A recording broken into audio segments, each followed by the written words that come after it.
토마스 칼라일이라고 하는 영국의 비평가가 있었는데요, 그 사람이 이런 말을 했습니다. 침묵은 금이요 웅변은 은이다, 이런 말을 했어요. 근데 그 사람이 유명해서 그런지 몰라도 이 말이 무슨 진리가 되는 것처럼 생각하는 사람들이 많이 있어서 많은 사람들이 침묵이 웅변보다 더 좋은 거구나, 이렇게 생각하는 경향들이 있었습니다. 그러나 저는 이 말이 맞지 않다고 생각합니다. 왜 그러냐면 말하지 아니하면 의사 전달이 되지 않습니다. 말하지 아니하면 큰 손실이 올 수도 있고 큰 사고가 날 수도 있습니다. 이 사람에게 하나님이 주신 아주 중차대한 그 은사가 있는데 그게 말입니다. 만일 전쟁이 났는데, 휴전선에서 전쟁이 났는데 그걸 말하지 않고 있으면은 아주 그것으로 말미암아서 우리가 큰 위기를 맞을 수도 있습니다. 그러니까 우리가 말을 해야 하는 줄로 깨달으시기 바랍니다. 성경은 일상에서도, 이 일상의 삶에서도 경우에 합당하게 말하는 것이 아주 중요하다고 얘기를 합니다. 경우에 합당한 말은 아로 새긴 은쟁반의 금사과와 같다고 말합니다. 제가 은쟁반의 금사과 하나 퍼왔습니다. 예쁘지 않습니까? 그러니까 우리가 경우에 합당한 말은 반드시 해야 하는 줄로 믿으시기 바랍니다. 바울 사도께서는 오늘 주님이 자기에게 말씀하셨던 것을 누가에게 말했고, 누가는 이것을 성경에 기록했습니다. 바울 사도가 고린도에 있을 때 마음에 두려움이 있었어요. 복음 전할 때 사람들이 거의 대부분이 마음에 크고 작은 두려움을 느낍니다. 그런데 성경은 두려워하지 말며 침묵하지 말고 말하라고 이렇게 말씀합니다. 누가 두려워하지 말고 침묵하지 말고 말하라고 하십니까? 9절에 보니까 주께서 말씀하셨어요. 주께서 말씀하시되, 우리 주님께서는 복음을 전해야 될 사람들이 침묵하지 말고 말하라고 말씀합니다. 두려워하지 말고 침묵하지 말고 말하라고 하시는 주님이 어떤 분이냐? 주님이 내가 너와 함께 있음에, 이 복음을 전하는 자들과 함께 하시는 주님께서 침묵하지 말고 말하라고 하십니다. 이 주님이 바울 사도에게만 함께 하시냐? 아닙니다. 마태복음 28장 제일 마지막 절에 내가 세상 끝날까지 아버지와 아들과 성령의 이름으로 세례를 주고 모든 족속으로 제자를 삼는 자들에게 세상 끝날까지 함께 있으리라고 하신 그 주님께서 두려워하지 말고 침묵하지 말고 말하라고 하십니다. 두려워하지 말며 침묵하지 말고 말하라고 하는 주님이 어떤 분이냐? 10절에 보면 이 성에 내 백성이 많음이라. 이 성은 고린도라고 하는 해안 도시예요. 근데 그 도시에 내 백성이 많다고 말씀하십니다. 두려워하지 말고 침묵하지 말고 말하라고 하시는 그분은 자기 백성을 찾는 분이세요. 그분은 이 땅에 오실 때부터도 자기 백성을 저들의 죄에서 구원하시려고 그분께서 오셨습니다. 왜 침묵하지 말고 말해야 하느냐? 그래야 복음이 전파되기 때문에 그렇습니다. 말하지 않으면 듣지 못할 수 있어요. 오늘 8절에 보니까 바울 사도가 복음을 말했더니 회당장 그리스도와 그의 온 집이 예수를 믿었고요. 고작 수많은 고린도 사람들도 들었어요. 복음을 들었어요. 그러니까 복음을 들어야 믿을 수 있는 거야. 우리가 가지고 있는 복음을 우리말로는 복된 소식이라고 얘기를 합니다. 헬라말로는 유앙겔리온이라고 그러는데 유가 좋다는 거야. 좋은 소식이라는 거야. 정말 좋은 소식이 아닙니까?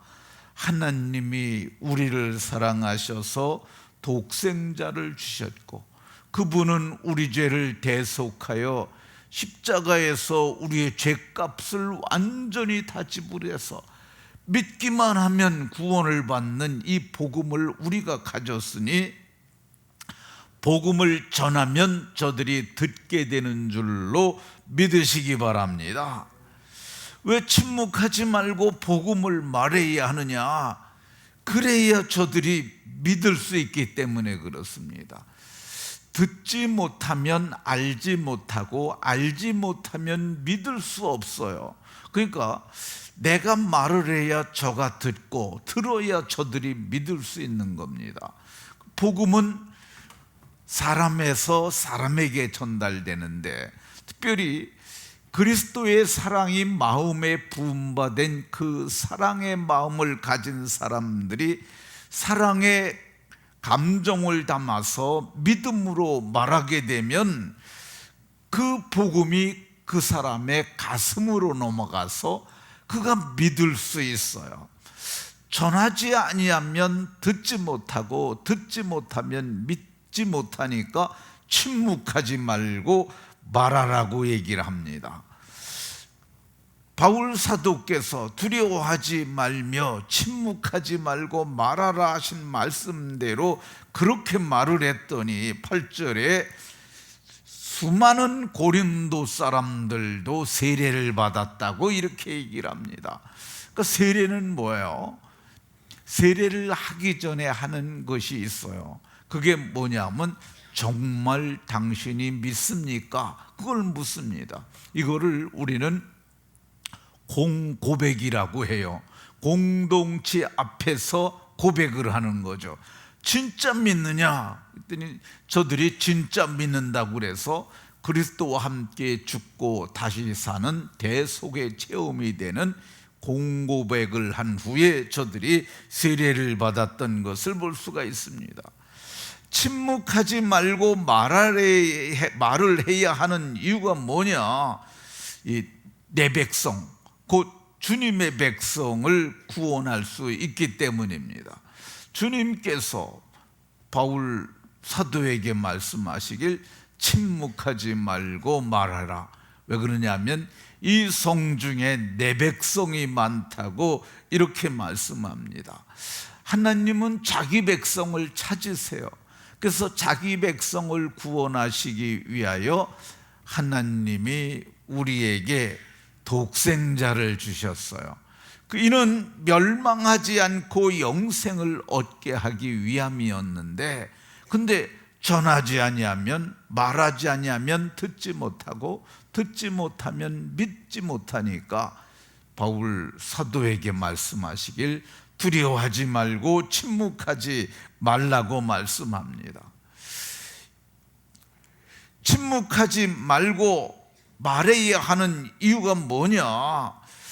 이 갈라디아서 1장 4절에 보면 우리 죄를 대속하기 위하여 자기 몸을 주셨으니, 그러니까 우리가 그냥 구원을 받는 거 아니고 우리의 죄를 대속하기 위해서 자기 몸을 주신 이 대속의 복음을 말하지 아니하면 듣지 못하고 듣지 못하면 믿지 못하게 되니까 침묵하지 말고 말하라고 이렇게 말씀하셨어요.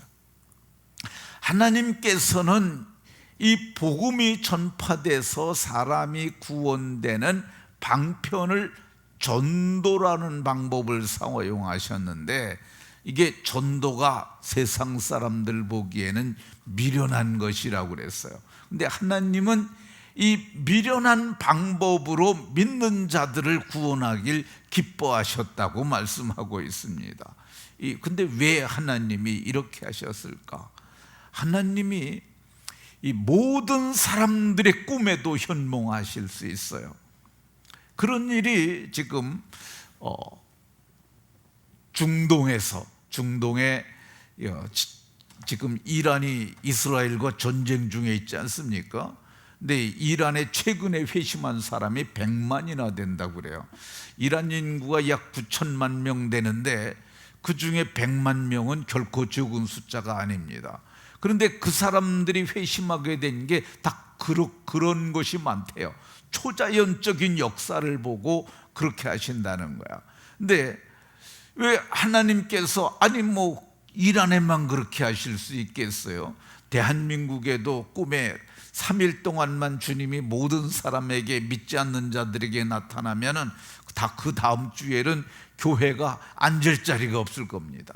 근데 하나님은 그 방법을 쓰지 아니하시고 구원받은 심령, 그 예수의 사랑을 받은, 예수의 사랑을 깨달은 그 사람이 그 사랑을 가지고 전하는, 이게 전도의 미련한 방법이긴 하는데 하나님은 이 방법을 기뻐하셨다고 말씀하고 있습니다.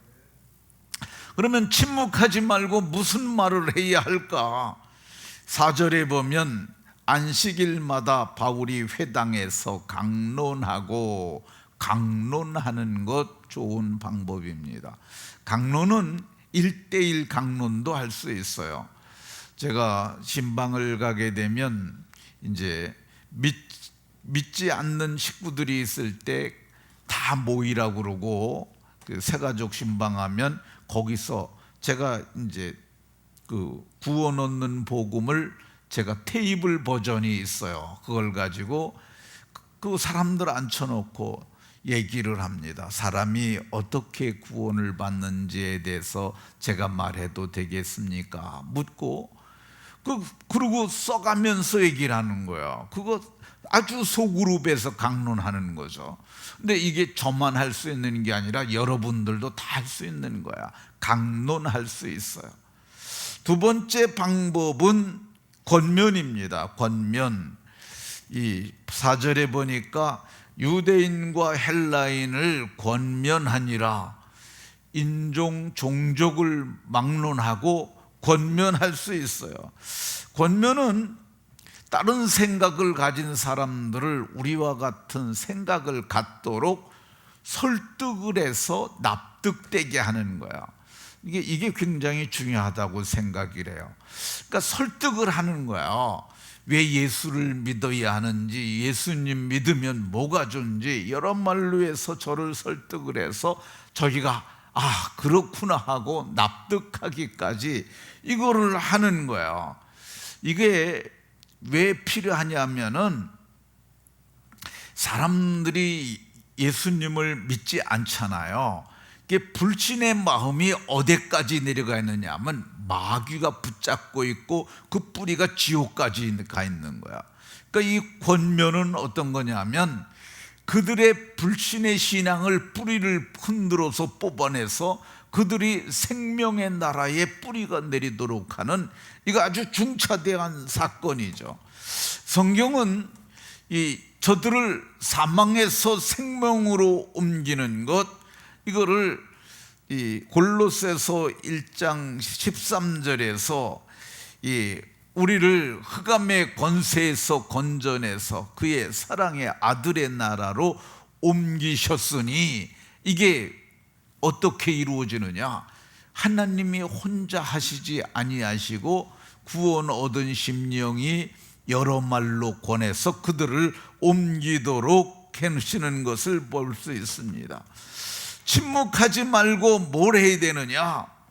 5절에 보면 예수는 그리스도라 밝히 증언하니, 예수는 그리스도라 밝히 증언하니, 이게 예수님이 그리스도라는 말은 그리스도는 하나님이 기름 부으신 자라는 뜻인데, 이거는 헬라 말로 그리스도고요, 히브리 말로는 메사이아라고 그러는데, 이 똑같은 말이야. 똑같이 기름 부음을 받은 자라는 그런 뜻인데, 그게 유일한 구원자라는 의미도 들어있어요. 유일한 구원자.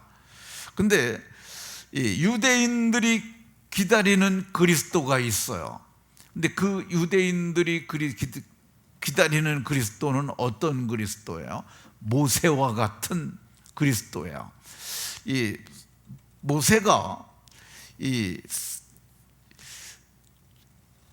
너희 가운데서 나 같은 선지자 하나를 일으키시리니, 이 말을 했어요.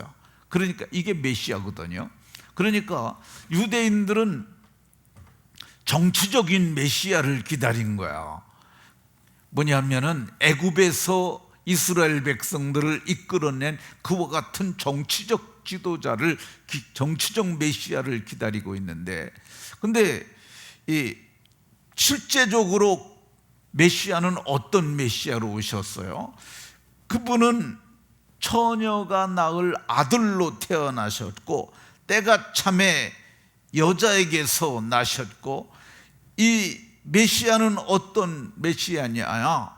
믿음의 결국 영혼의 구원을 얻게 하는, 복음을 듣고 믿어서 구원을 받아서 믿음의 결국 영혼의 구원을 얻게 하는 메시아인데, 지금도 이스라엘 백성들은 정치적 메시아를 고대하고 있어요. 중동의 화약고가 이스라엘입니다. 그 사람들이 이 예수가 하나님의 그리스도라는 걸 납득을 하게 되면 아마도 세상이 달라질 겁니다. 그런데 저 사람들은 아직도 정치적 메시아를 기다리고 있는데, 바울 사도는 예수는 메시아인데 어떤 메시아냐? 영혼의 구원을 얻게 하는 메시아였습니다. 근데 이거 어떻게 할 수 있냐? 침묵하지 말고 말해야 그 일이 일어나는 줄로 믿으시기 바랍니다. 무슨 말을 해야 할까? 침묵하지 말고 뭘 해야 되느냐? 11절에 보면 이 1년 6개월을, 그러니까 바울 사도께서 고린도 지역에서 정착해서 꽤 긴 시간을 목회를 했는데 1년 6개월을 이렇게 말을 했어요. 예수가 하나님의 그리스도이심을 말을 했는데, 이거는 대그룹을 놓고 한 거야. 근데 골로새서 1장 28절에 보면은 각 사람을 관하고 각 사람을 모든 지혜로 각 사람을 가르치는, 이 소그룹에서, 아니 1대1도 했어요. 1대1도. 근데 침묵하지 말라고 말해야 되는 대상은 이렇게 오늘 새벽에 나오신 분 대그룹입니다. 근데 반면에 우리가 1대1로 만나서 말해야 할 사람도 이런 소그룹인 줄로 믿으시기 바랍니다. 침묵하지 말고 말했더니 어떤 일이 일어났습니까? 수많은 고린도 사람들도 듣고 믿어 세례를 받고, 또 1년 6개월 동안 거기서 목양을 하면서 교회가 견고하게 세워졌던 것을 볼 수가 있습니다. 침묵하지 않고 말하는 자들에게 주어지는 복이 있는데, 10절에 보면 복음 전도하는 자들과 주님이 함께 하십니다. 주님이 함께 하시기를 원하시면 침묵하지 말고 말하면 되는 줄로 믿으시기 바랍니다. 침묵하지 말고 말했더니 어떤 일이 일어나느냐? 수많은 고린도 사람들을 전도를 했어요. 우리가 이제 세상에 살다 때가 되면 가야 됩니다. 근데 돈 가지고 못 갑니다. 우리가 세상의 지위도 다 두고 가야 합니다.